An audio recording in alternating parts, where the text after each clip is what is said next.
پیارے بچوں اور بچیاں، عزیز دوستوں، ساتھیوں، بزرگوں، آج پھر سے حصہ چہلم نسیم اردو لے کر کے آئے ہیں۔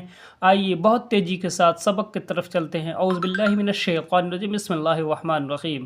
آج ہم سبق پڑھیں گے شارک مچھلی۔ آئیے اس کے بارے میں جانتے ہیں۔ صاحب مصنف نے لکھا ہے، شارک مچھلی کو سمندری شیر بھی کہتے ہیں۔ زمانہ قدیم سے انسان کی جنگی خدمات انجام دے رہے ہیں۔ انسان کی جنگی خدمات انجام دے رہی ہے۔ اس کی کھال کو تلوار کے دستے پر مڑ دیا جاتا ہے، جس سے سپاہی کی گرفت کبھی ڈھیلی نہیں پڑتی۔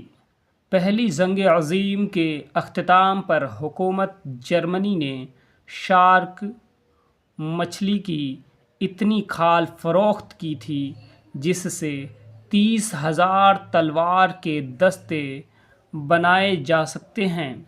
شارک مچھلی کی کھال ایک طرف سے رندے کا کام دیتی ہے اور دوسری طرف سے عمدہ قسم کے ریگ مال کا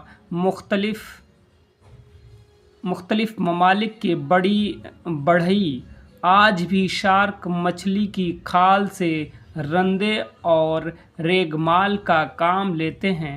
عزیز بچے اور بچیاں، دیکھیے شارک مچھلی ہمارے کتنے کام آتی ہے اور کتنی طاقتور چھری اور تلواروں پر اس کے ڈھال کے لیے، پکڑنے کے لیے جو ہاتھ ہوتا ہے وہ پکڑنے کے لیے وہاں پر استعمال کیا جاتا ہے، تاکہ مضبوطی سے کلائیوں میں وہ چپکی رہے اور جنگ اپنے ہندوستان کے سپاہی اس سے آرام سے لڑ سکیں۔ عزیز بچے اور بچیاں، شارک مچھلی کے بارے میں آپ نے پڑھ کر کے کیسا لگا آپ بتائیں۔ اچھا لگے تو لائک، سبسکرائب، شیئر کرنا نہ بھولیں۔